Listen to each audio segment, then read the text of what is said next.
Assalamualaikum warahmatullahi wabarakatuh. Pada kesempatan kali ini kita akan aku sebagai moderator dari kelompok 4 dan anggotaku yaitu Eliza Juliati, Stella Azahra, dan aku sendiri yaitu Siti Marfuah. Pada kesempatan kali ini kita akan mempresentasikan makalah yang berjudul Analisis Pelanggaran Kode Etik Public Relation pada kasus penanganan krisis reputasi Eiger Indonesia. Oke Kak. Selanjutnya next slide. Oke. Di sini aku mau jelasin latar belakang ya. Sebelum masuk ke pembahasan kasus, saya akan menjelaskan terlebih dahulu latar belakang mengapa kita memilih kasus ini. Public relation atau PR memiliki peran yang sangat penting dalam membangun, menjaga, dan mempertahankan citra perusahaan. Salah satu tugas utama seorang praktisi PR yaitu menjalin komunikasi yang baik dengan masyarakat, konsumen, maupun mitra kerja.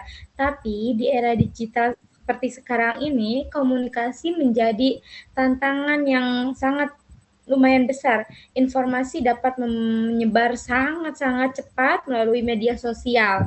Kesalahan komunikasi yang awalnya hanya diketahui oleh beberapa orang bisa berubah menjadi konsumsi publik ya dalam hitungan jam bahkan menit.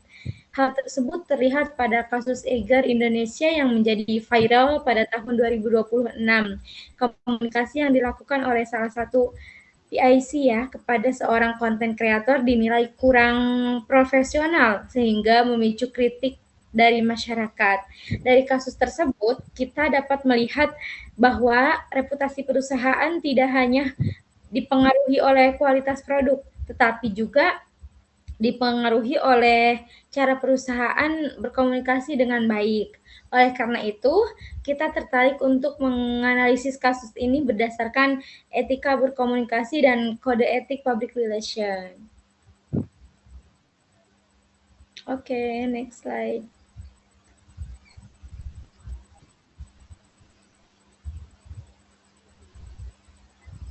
Oke, selanjutnya saya akan menjelaskan profil singkat perusahaan serta kronologi kasusnya. Jadi, Eiger merupakan salah satu merek perlengkapan outdoor terbesar di Indonesia.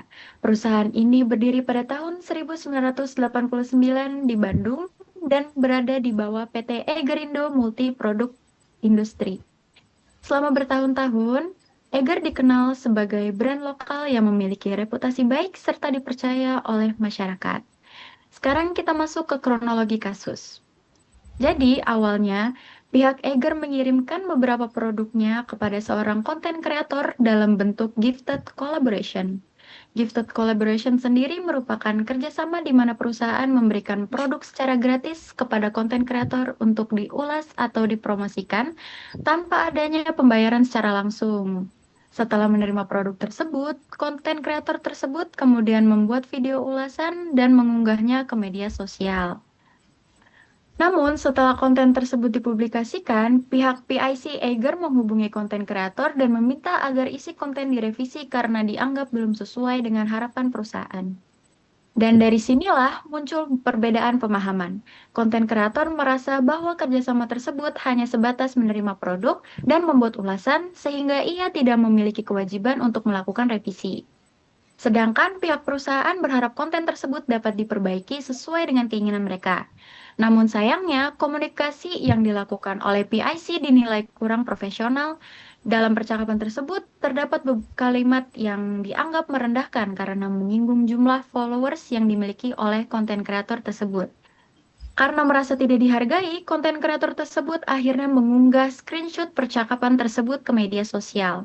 Unggahan itu kemudian menjadi viral dan mendapat banyak komentar negatif dari masyarakat.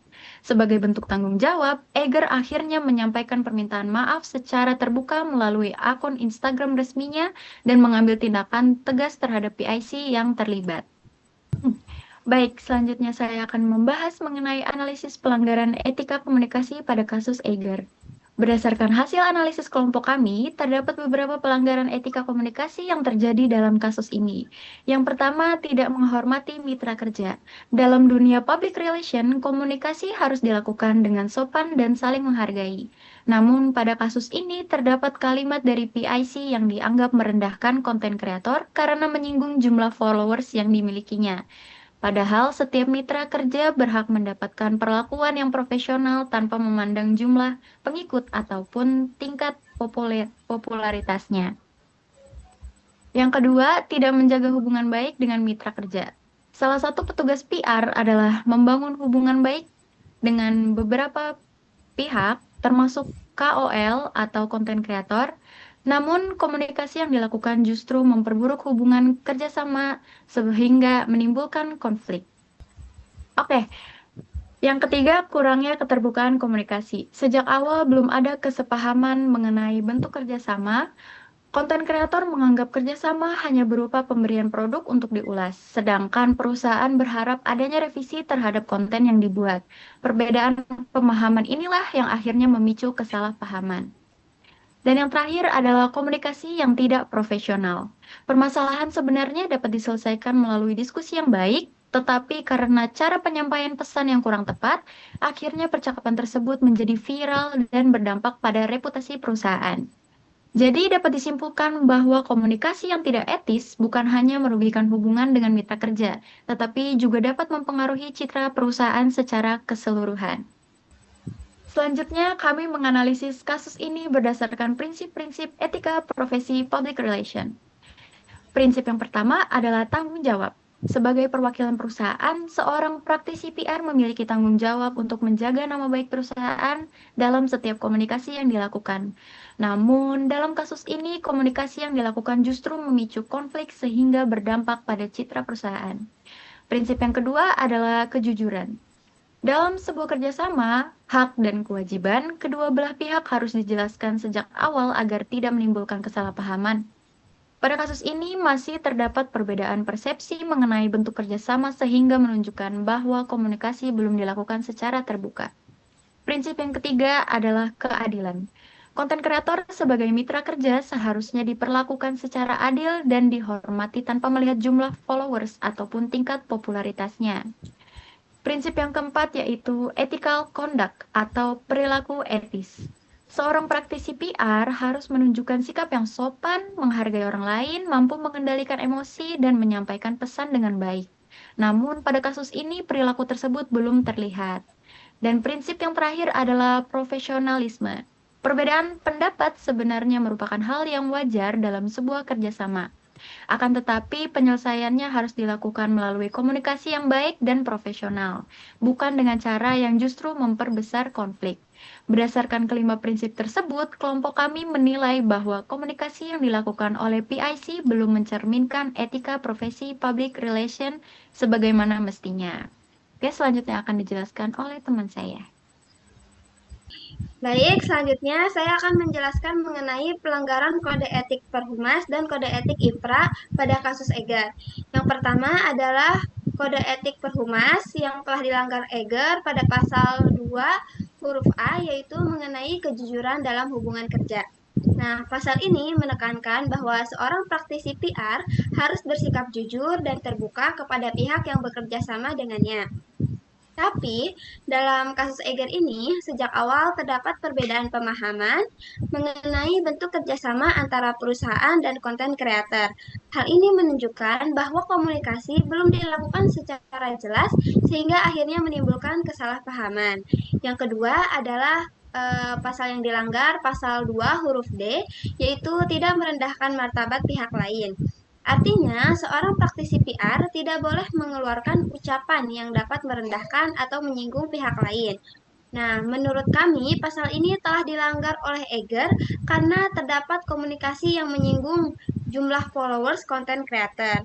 Nah, meskipun mungkin bukan tujuan utamanya untuk menghina, tetapi ucapan tersebut tetap menimbulkan kesan merendahkan sehingga memicu reaksi negatif dari masyarakat. Selanjutnya, pasal 3 huruf A yaitu mengutamakan kepentingan masyarakat serta menghormati setiap individu. Nah, seorang praktisi PR harus selalu menjaga hubungan baik dengan publik karena setiap tindakan yang dilakukannya akan mempengaruhi citra perusahaan. Nah, namun dalam kasus Eger ini, komunikasi yang dilakukan justru menimbulkan persepsi negatif di masyarakat sehingga bertentangan dengan tujuan profesi humas. Nah, selain kode etik Perhumas, kami juga menggunakan Kode Etik International Public Relations Association atau IPRA yang dilanggar oleh Eger. Nah, prinsip yang pertama yang dilanggar adalah integrity, yaitu seorang praktisi PR harus selalu bertindak jujur, profesional, dan mampu menjaga kepercayaan publik. Namun, pada kasus Eger ini, kepercayaan masyarakat terhadap perusahaan justru menurun akibat komunikasi yang kurang tepat. Prinsip kedua adalah dialog. Dialog berarti setiap permasalahan harus diselesaikan melalui komunikasi dua arah yang baik, saling mendengarkan, dan mencari solusi bersama. Nah, dalam kasus Eger ini, komunikasi tidak berkembang menjadi dialog yang sehat, tetapi juga justru berubah menjadi konflik yang akhirnya diketahui publik.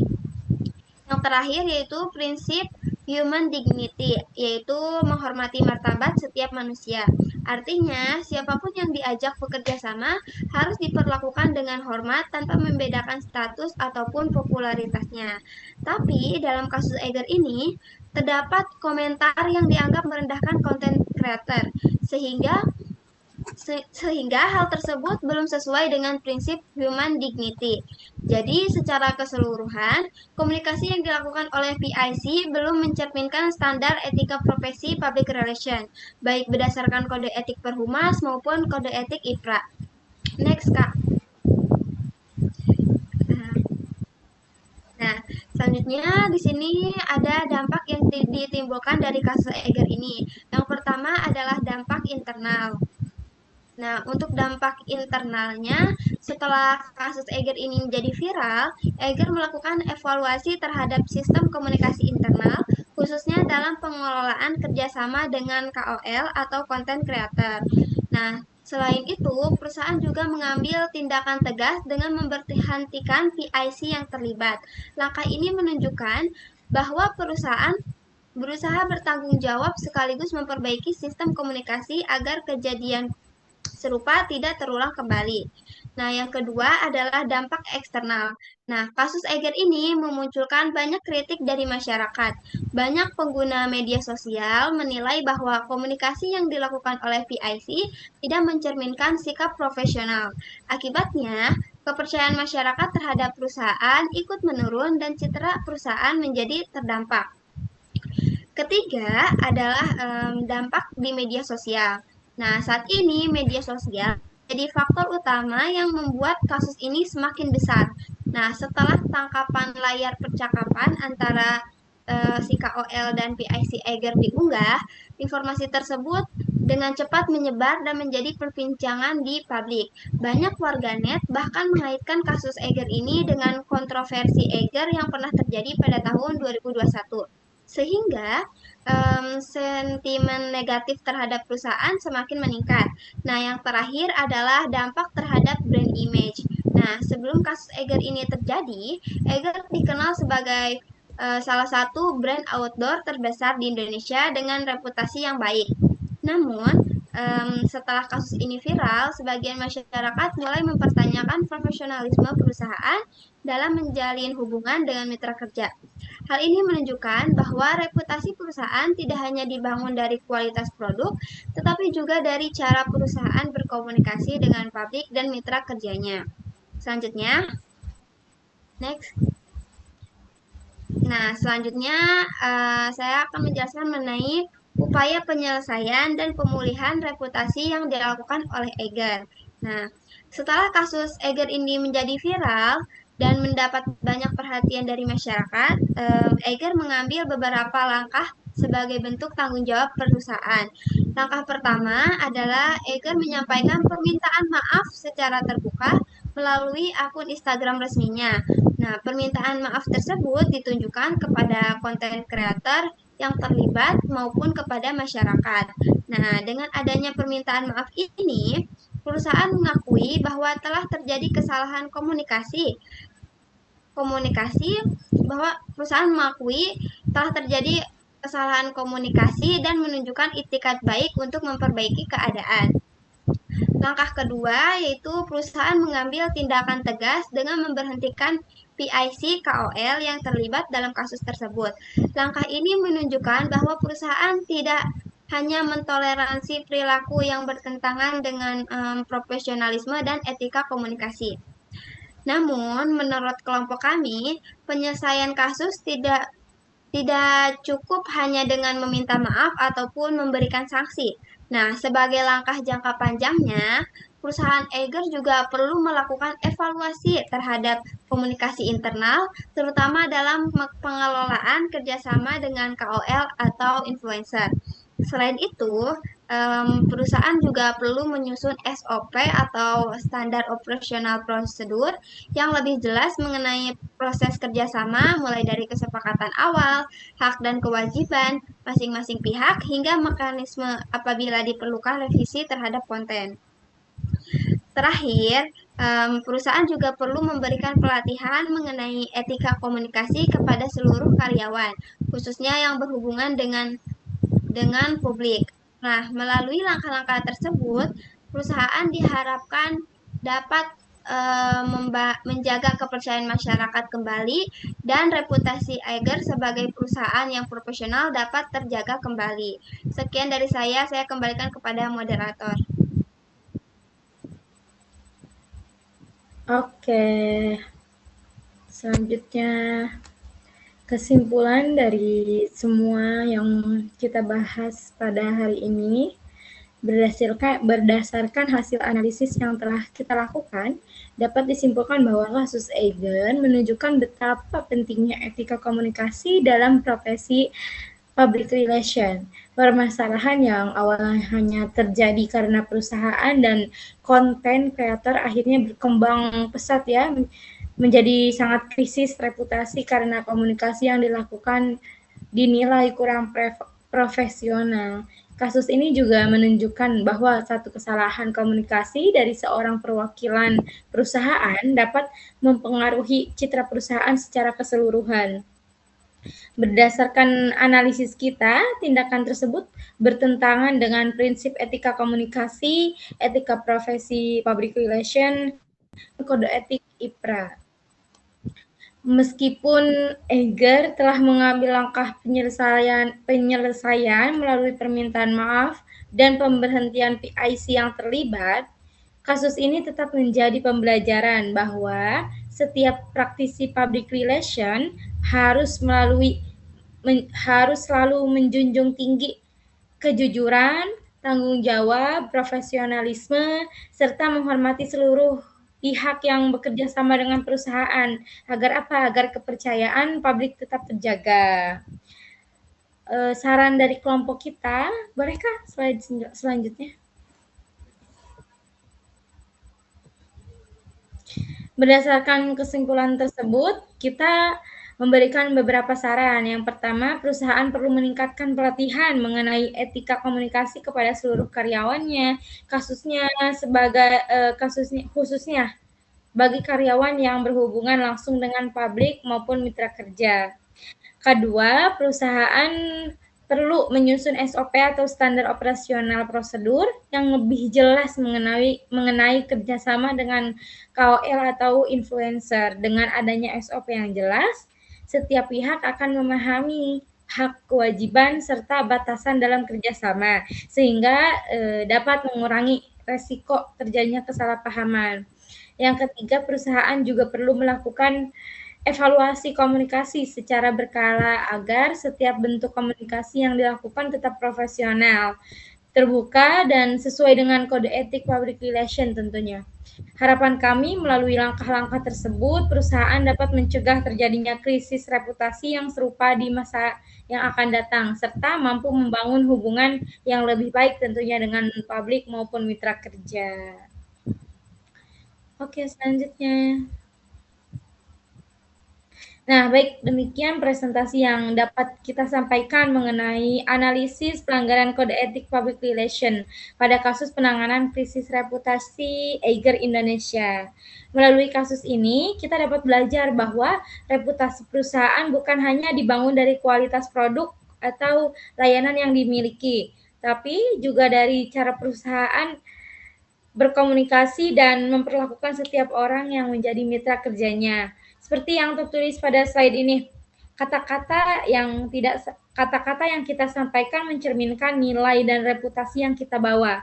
Di era digital, etika bukan hanya pelengkap komunikasi, tetapi menjadi fondasi utama dalam membangun kepercayaan publik. Seorang praktisi public relation yang baik tidak hanya menjaga citra perusahaan, tetapi juga menghargai dan memanusiakan setiap individu yang diajak berkomunikasi. Semoga presentasi yang kelompok kami sampaikan dapat menambah pemahaman kita mengenai pentingnya etika dan dalam profesi public relation ya. Atas perhatiannya kita ucapkan terima kasih dan mohon maaf bila banyak kekurangan dan kesalahan. Wassalamualaikum warahmatullahi wabarakatuh.